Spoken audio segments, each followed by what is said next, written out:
Hey there, good evening, and welcome to Prog Monster. My name is Murph. I am the host of this show, a show dedicated to progressive rock and other forms of rock music.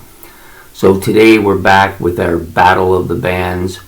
This is March the 13th, battle number 13th, and we have two pretty interesting bands from the U.S., I believe. One from Texas. I can't remember where the other one was from. Actually, I think the other one might have been English. They might have been English. Anyway, so we have the two bands we're doing today are Irish Copy, their self-titled album from 1971, and Blood Rock, debut albums from 1970. Blood Rock is the U.S. band. I think Irish Copy is from... I'm not quite sure. I want to say they're from England, but I could be wrong here.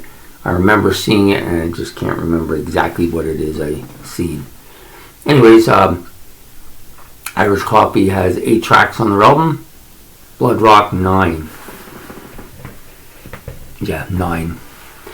Okay, so very similar bands. This is a trend that Ben likes to do. He likes to match up similar bands together, at least in the first round, so that you got a tight fit here. You got to try to figure out which one you like a little more.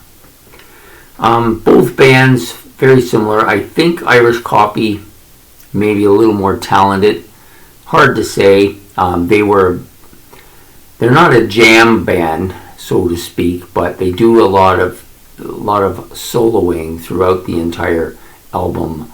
All, like, the guitar player especially, he's pretty much soloing continuously on every track. You get a little bit of drums doing that too, some keyboards here and there as well. I don't know that they're really a hard rock band, but more of a melodic jam band type of rock band, although they do hard stuff as well. But the guitar player tends to play a lot of soloing as opposed to riffing. That seems to be his thing.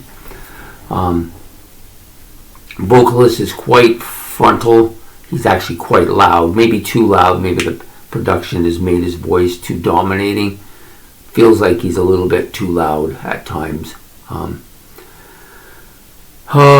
me think. What else can I say? There is quite a bit of keyboards on this album. Sometimes it's just soloing, which is fine, but sometimes it just seems to be going for pretty much the same way the guitar and the drums are fitting in, just constantly doing that stuff. This is something that I find very common with these kind of jammy bands. They're not the jammy bands in the sense, they're not the Allman Brothers, they're not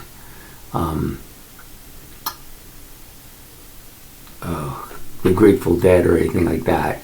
But there's just like, it's while he's singing, there's constant jamming going on all the time.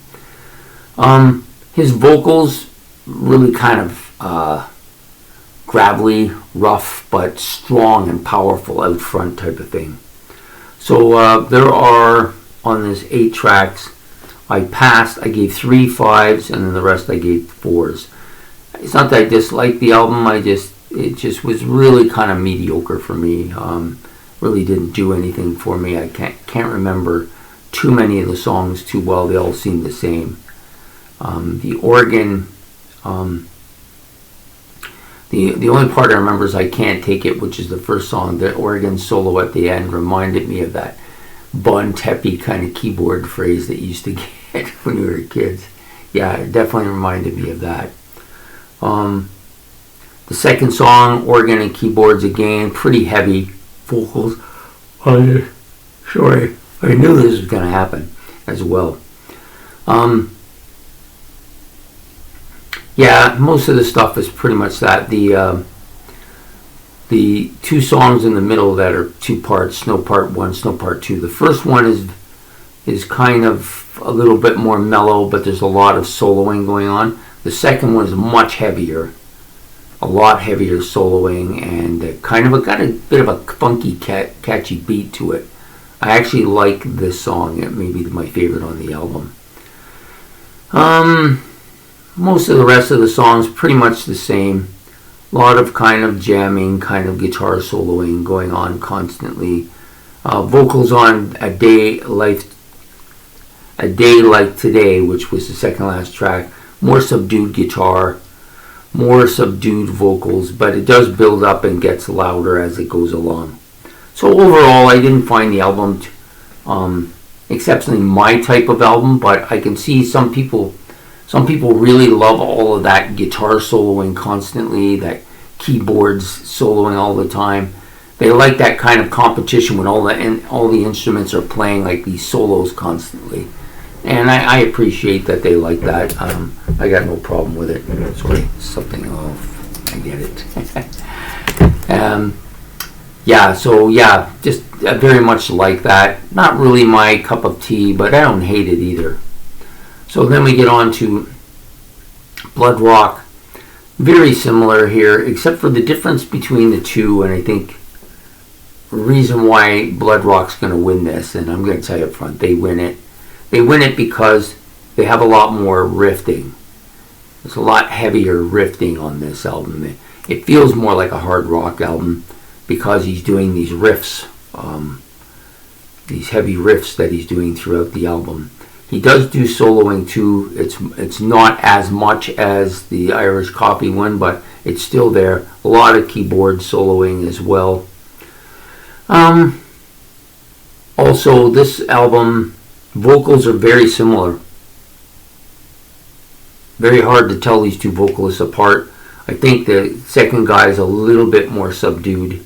He's not nearly as loud. And the second album, they have a lot more kind of twin vocaling going on, where you get, well, I wouldn't even say it's twin vocaling. It's probably more like a background vocalist singing along with the harmonies quite substantially here.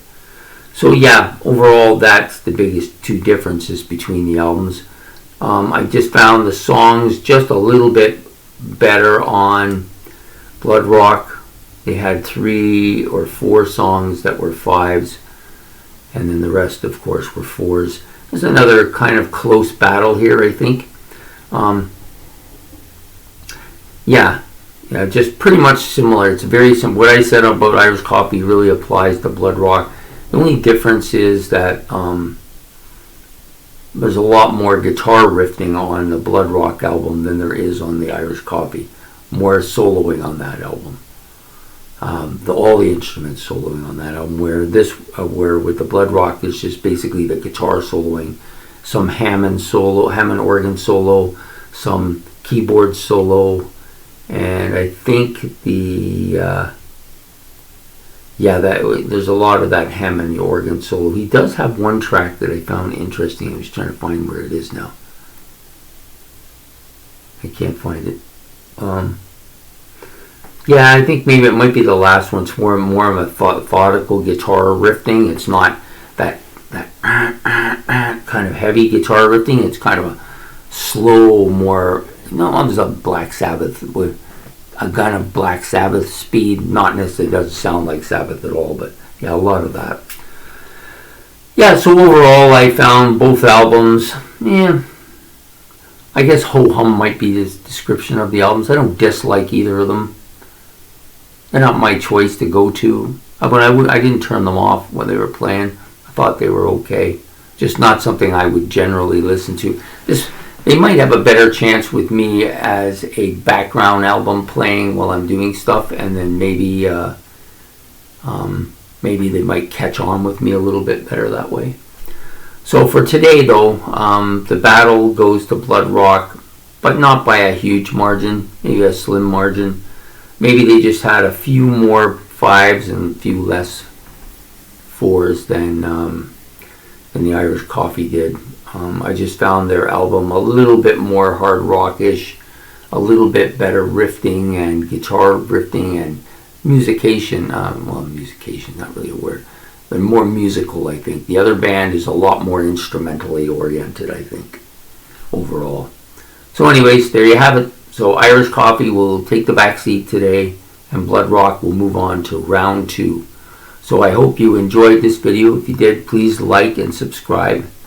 It's much appreciated. And this will come out in the morning, which will be March 13th tomorrow, Monday, March 13th. And we'll be back on Tuesday with another Battle of the Bands. I think we have 3 left now for the first round. Yeah, 3 left. And then we go to the second round. So anyways, you have yourself a good night. And take care. And we will see you then. So good night.